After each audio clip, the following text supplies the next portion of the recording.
నన్ను కాదు ఫస్ట్ చూపించాల్సింది ఇక్కడ. అవేంటో చెప్పండి, గెస్ చేయండి. పెద్దవాళ్ళు అయితే కనుక కరెక్ట్గా గెస్ చేస్తారు. వీటిని చిటిమీలు అంటారు.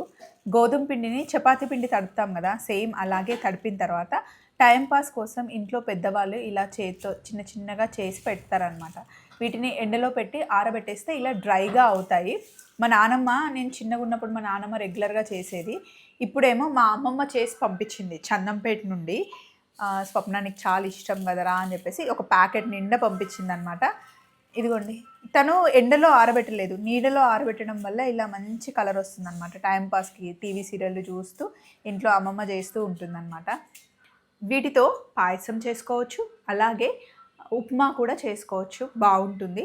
రెగ్యులర్గా చేసే వాళ్ళకైతే తెలుస్తుంది, తెలియని వాళ్ళకైతే వీటిని తయారు చేసింది గోధుమ పిండిలో కొంచెమే ఉప్పు వేసి చేత్తో ఇలా చేస్తారు. వీటిని చిటిమీలు అంటారు. వీటితో నేను ఈరోజు రెసిపీ చేయబోతున్నాను. చేసే ముందు ఒకసారి మీకు చూపిద్దామని చిన్న షార్ట్. త్వరలోనే వీడియో కూడా అప్లోడ్ చేస్తాను. మంచి పాయసం చేసి చూపిస్తాను. చలో మరి బాయ్. పాయసంలో కాస్త బియ్యం పిండిని నీళ్ళల్లో కలిపి వేస్తే తిక్కగా చాలా బాగుంటుంది.